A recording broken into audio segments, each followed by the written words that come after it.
Bonjour, bienvenue à Arcade-moi ça. Aujourd'hui, une 4e journée au McFly Bar Arcade et ça va être une assez grosse journée.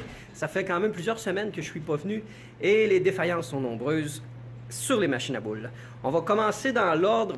Je vais y aller entre autres avec la Travel Time où je suis quand même assez content de me rendre compte que le flipper qui est en équilibre ici, c'est dû en fin de compte au end of stroke en dessous qui jamme dedans. Alors il va y avoir évidemment un job de end of stroke à refaire. Bon, la baie est jammée là. Super. Yep, pidou. Puis, ça devrait assez bien aller. Pour la Jacks Open, bon, veux pas la Jacks Open, c'est une grosse banque de drop target qui mange énormément de baffes à chaque game.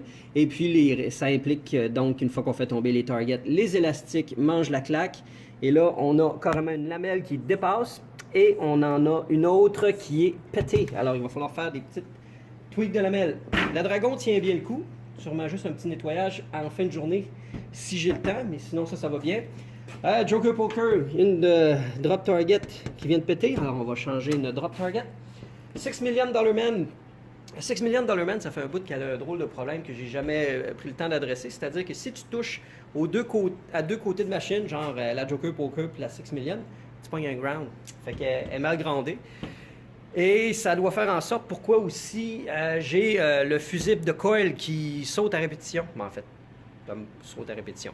Sylvain me dit « Hey, les coils ne marchent plus. » Qu'est-ce que... Ben, j'ai dit « Ça se peut que ce soit la fuse. Change la fuse, ça marche quelques instants, ça ressaute. » Alors là, c'est là que je rentre en jeu et que j'essaie de vérifier c'est quoi le problème. Parce qu'une fuse qui saute, il y a une raison à ça. Genie, le spinner, à force de manger des claques, il reste figé à la verticale. La bille reste pognée dedans. Ça fait que faut qu'on y redonne du swing. On veut que ça recommence à bouger. Alors voilà. Bref, quand même, 1, 2, 3, 4, 5 bugs de pinball à régler. La lamelle du end of stroke, parce que j'ai déjà changé les end of stroke sur cette machine-là. Mais à ce que je vois, la qualité de ce métal-là n'était pas faite pour les coups répétés parce que, premièrement, à force d'avoir des vibrations assez déplacées, ça fait en sorte que, voyez-vous, l'activateur ici du end of stroke a creusé le métal à la longue. Impressionnant. Et voilà, le tour est joué. Une nouvelle languette et on teste, voir si ça marche bien. Et bien voilà. On a un flipper de gauche revenu en parfait état de marche. Ça devrait toffer un petit bout. Next problem. J'ai démonté la partie centrale de la Joker Poker. J'ai trouvé 2 nouveaux élastiques de 3 pouces. Je vais faire un ménage de tout ça. Rapidement, je voulais juste montrer que j'en ai surtout fait un de la Travel Time. J'ai fait un bon nettoyage et une bonne cire avec la sauce Patel Rock Pinball. Petit élixir de jeunesse de mon cher ami Patel Rock qui se trouve à Lac Mégantic. Encore une fois, si vous avez besoin de set d'élastiques, checkez vos super kits avec le nom de votre machine sur eBay. Vous allez trouver en fin de compte tous les élastiques, les lumières, les fuses, ainsi que le petit nettoyant. Vous allez même avoir les petites nattes ici. Bref, j'ai retrouvé la petite languette de métal dans le fond de la machine qui s'en va ici. Fait qu'elle était pétée pas mal. En fait, c'était tué. En tout cas, bref. OK. C'est pas celle-là. C'est peut-être elle qui fait le recul arrière. Bref, ça va avoir lieu d'investiguer à savoir d'où est-ce qu'elle vient cette languette-là de péter parce que c'est pas celle-là qui va ici. Parce que là, elle, il faut que je la change. Parce que normalement, elle est supposée être assez haute pour aller par-dessus. Pour être plus haute que l'élastique qui est à cette hauteur-là normalement. Good, on fait ça. J'ai commencé par faire un bon clean-up de la zone ici. Juste en prévision de ce qui s'en vient au moment du réassemblage. Mais le gros du travail se fait sous le playfield. J'ai trouvé où elle est la petite languette ici. Elle est ici sur la switch de déclenchement de release lors de l'activation du pop bumper. Normalement, je ne sais pas si on pourra bien voir, il y a une petite languette de métal, c'est pas facile, hein? Comme un pop bumper est activé, d'ailleurs, il vient à relâcher une switch au bout de son activation. Lui, à force d'usage, la lamelle a pété. Alors, j'ai juste une des deux, alors je vais devoir refaire ce contact-là. Mais avant, je vais premièrement nettoyer la switch qui, elle, n'a pas besoin d'être changée, mais qui est très sale. Et je vais demain avoir accès à l'autre qui est cassée. Alors, je vais changer celle ici. Ça ne sera pas du luxe. La switch a été changée. Maintenant, activée. J'en ai profité pour nettoyer comme il faut toute la pine et la petite cuillère pour que le contact du pop bumper soit au maximum. J'ai nettoyé cette switch-là et j'ai refait la lamelle de celle-ci. On est donc prêt pour le réassemblage. Bon, j'en ai profité pour faire un bon clean-up et on est maintenant prêt à installer le plastique. Ça fait une sacrée bonne différence. Je m'excuse aussi du choix musical qui n'est clairement pas le mien en ce moment. Alors, ne pas oublier aussi un bon investissement à faire pour chacun de vos plastiques. Les petits washers, des rings de même. Asti que la toune est de la merde, hein? Bref, ça aide à protéger vos plastiques pendant longtemps, surtout que c'est un kit de plastique neuf. On veut le protéger. OK. Je viens de jouer une petite game rapidement, puis les flippers, ça n'a rien à voir. J'ai vraiment fait un super clean-up qui fait que la game est beaucoup plus rapide. Donc, 2 machines de fait. C'est le temps de s'attaquer à la Joker Poker qui est très sale elle aussi. Et surtout, réparer ce drop target qui ne drop targetera plus jamais. En fouillant dans le backstore, j'ai trouvé un stack de drops target. En piteux état, il manque entre autres le petit bout ici, mais c'est pas essentiel au bon fonctionnement. C'est un plus, mais ça marche quand même. Un nettoyage, transférer le sticker, puis ça devrait très bien faire l'affaire. En attendant d'en acheter peut-être éventuellement un kit neuf, who knows. Yeah, on est revenu au beat de musique normale du McFly. Tantôt c'était le mix de la Barmaid. La drop target nettoyée avec le sticker, hein? Comme si de rien n'était, on installe ça. Pour l'installer, il faut enlever le panneau arrière ici et aussi dévisser le devant là le plus possible pour avoir assez de lousse pour le piner dans le petit loquet ici, bien gossant. Travailler dans les kits de drop target de Gottlieb, c'est vraiment de la chenou, c'est pas évident, c'est pas facile. Il faut démonter le panneau ici, le démonter là, et le revisser entre autres est pas facile parce que ça me tente pas de démancher tout ça pour avoir accès aux vis, ça fait que c'est pas évident. Bref, c'est réassemblé, on teste. Dire que j'ai refait le playfield dans mon établi, dans mon atelier, il y a peut-être 2 ans, et que ça passe vite. Je pense que ça fait 2 ans que je l'ai refaite. Et elle subit de gros dommages. Bon, évidemment, il y a les élastiques, mais c'est surtout les sockets de lumière qui sont... Il faudrait pratiquement que je change toutes les sockets, ils sont très oxydés. Mais bref, l'important, c'est qu'on voit ici que la drop target que j'ai changée fonctionne bien. Yep. Ça fait que... Here we go. Tiens, rien qu'en voyant ça, regardez. Il faut vraiment que je révisse ça. Bref, on va y faire un nettoyage. On va la faire briller un peu. Ça me fait mal au cœur de la voir comme ça. Alors, je vais m'arranger pour plus avoir mal au cœur. OK, pour le spinner du Genie qui jammait, c'est plate à dire. Il y a des nouvelles sortes de robbers qui sont un diamètre plus large que la normale. Et puis, en ce moment, le spinner va fonctionner seulement si on le met dans une zone où est-ce que le robber est magané. C'est sûrement un des pires fixes temporaires que j'ai pour l'instant. Mais j'aurais pas le choix. Il va falloir que je trouve pour spécialement une autre catégorie de robbers avec un diamètre plus mince pour que le spinner puisse continuer à tourner. Parce qu'aussitôt que je le vire comme ça, voyez-vous, ça jamme. Alors c'est juste quand... Hey, c'est tellement pas cool et que c'est à l'encontre de mes valeurs! En tout cas, bref. Ça va être un quick fix ici. Je ferai pas de méga clean-up de la Genie comme je l'ai fait sur les autres machines pour l'instant parce que devinez quoi? Le drop target que je venais juste d'installer sur la Joker Poker vient juste de péter. Et ça, c'est le propre des vieilles drop target de plastique séché, de marde. C'est ça qu'on essaye de faire du nœud avec du vieux. Fait qu'il faut racheter des nouveaux drop target. Je vais en mettre une deuxième, j'en ai un autre. Et on espère que lui va faire un peu plus longtemps. Bon, après avoir fait le fixe de spinner, c'est maintenant au tour de la j'ai fait le fixe de spinner, j'ai fait le fixe de drop target une deuxième fois, j'ai fait le test, ça tient le coup, plusieurs personnes ont joué depuis et ça tient. Pour combien de temps, me direz-vous? Eh ouais. OK, je suis sur la $6 Million Man. On veut régler le problème de fuse qui saute sur les coils. La première chose que j'ai faite, j'ai vérifié le hommage de chaque coil, à savoir est-ce que j'avais un short possible sur un coil, parce que si j'ai absolument aucune résistance sur un coil, ça peut créer un court-circuit, faire sauter la fuse. Ce n'était pas le cas. Après, j'ai fait une inspection visuelle de chacune des diodes.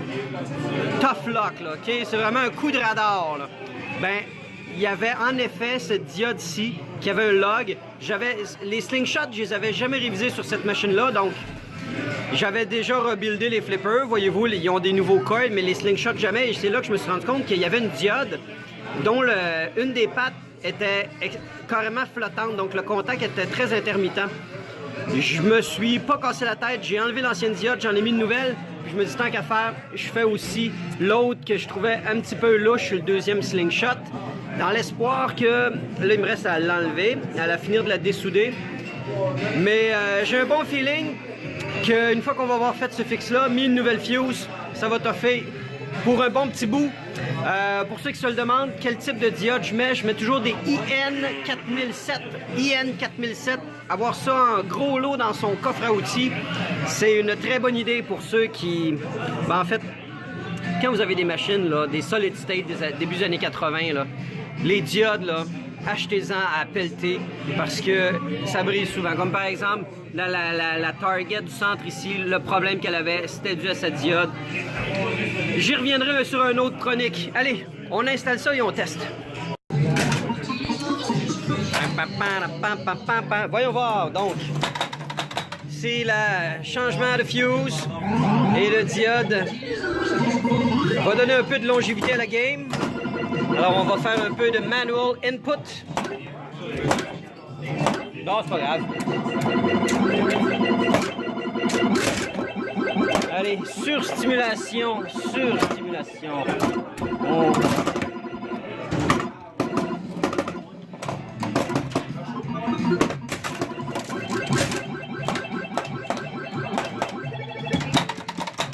Alors, la fuse semble toffer ma surstimulation. Mais c'est vraiment le temps qui nous dira si c'était bel et bien ça. Malheureusement, c'est le genre de choses qui se testent pas à la va-vite comme ça. Alors, croisons nos doigts. Ah, c'est-tu pas assez magnifique quand même? 5 machines de retaper aujourd'hui. On est content. Il est rendu quand même assez tard le soir. J'ai pris le temps de dîner, de souper. J'ai mangé un excellent grilled cheese. Ah, donc, OK, 5 machines de retaper. J'ai pas eu à toucher la Dragon. Ça fait quand même 6 machines de fonctionnelles. Mais là, il faut aller de l'autre côté. Coup de théâtre, côté arcade. J'ai de quoi à faire avec la double Dragon et une autre.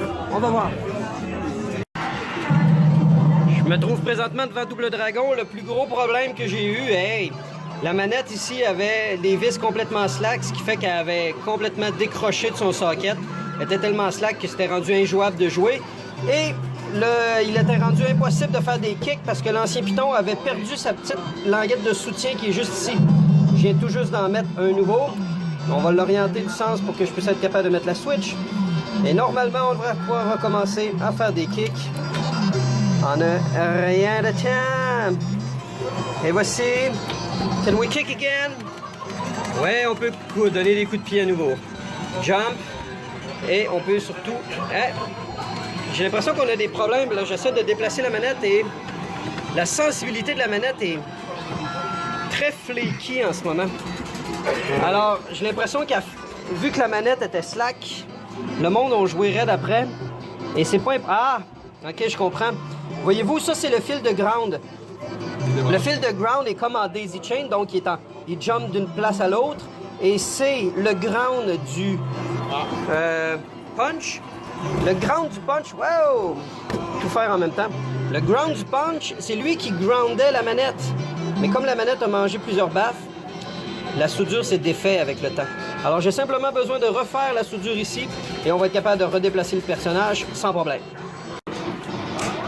Ah, une bonne soudure bien neuve. Ça mérite la peine d'être essayé. Oh, mais étrangement, la switch de Power Run de Double Dragon est en bas à droite. Vieux cabinet Taito qui a été reconverti. Il va sans dire. Il n'y a aucun doute que maintenant, on va avoir un personnage en parfait état de marche. Mon boy, clipper du control panel. Good. On va se rajouter un petit peu de crédit. Bingo bango. Violence contre les femmes dès le début de la game. Ça passerait beaucoup moins bien aujourd'hui. On voit même un fond de petite culotte. Et voilà. Notre personnage se déplace magnifiquement bien tout autour de l'écran. Bref, ce qui veut dire que cette machine connaît énormément de succès et de popularité ici.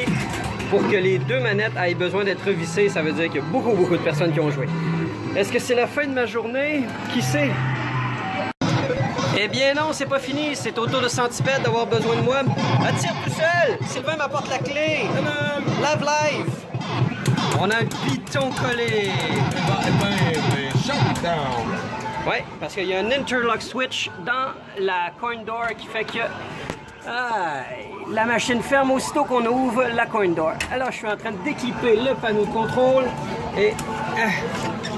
un bras qui est des bras. Comment ça fait que tu restes collé, toi? Pourquoi? C'est peut-être ça sent la même odeur que quand je l'avais. OK. La switch semble bien fonctionner. Elle semblait pas coller. Est-ce que c'est le piton qui est rendu trop vieux? Je pense que... Ah non. La micro switch est rendue mollassonne à mort. Oh, elle est dead. OK. On change la micro switch et je suis sûr que ça va régler le problème. Alors, micro switch défectueuse. Micro switch fonctionnelle. Ouais. Bref, celle-là, là, elle a comme plus de retour. Elle a tellement été trop écrasée, elle a de la misère à relever. Ça va faire toute la différence. OK. Let's go.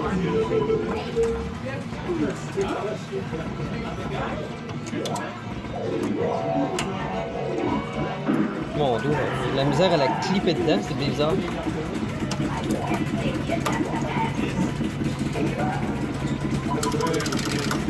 Ça va être une seconde vie.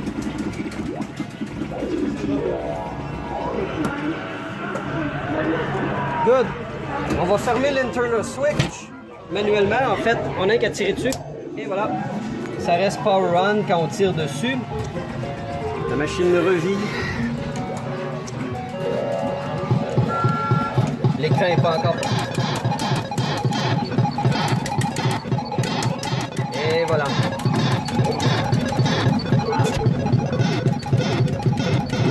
Hey, on joue à deux. Sylvain fait la boule. Hein? Yeah, et moi je fais le fire. Man, ça serait hot des tournois de centipèdes du genre. Bref. Centipède maintenant 100% fonctionnel à nouveau. OK. Ouais, ben c'est pas mal ça pour aujourd'hui. En ce début 2018. Grosse journée au McFly aujourd'hui. Beaucoup de choses à faire. Ça a bien été, hein Sylvain? Content? Oui! Yeah! Absolument, c'était magnifique. Une belle journée. Ouais! T'es cool. On a même bien besoin, en fait, de ce travail. Puis, comble de tout, la $6 Million Man a retombé en down. Donc, le problème est pas mal plus que juste une tiote de slingshot. Je reviens mardi, parce que mardi, j'ai mon ami Martin qui descend de Gatineau pour réparer la Star Wars. What? It's gonna be some Star Wars in the house mardi prochain. Yes! Fait qu'on va prendre un petit rhum bumbo. Oui! Un petit rhum bumbo. D'ici mardi, let's bumbo. Et soyez à l'écoute. Restez allumés. Restez curieux. À plus.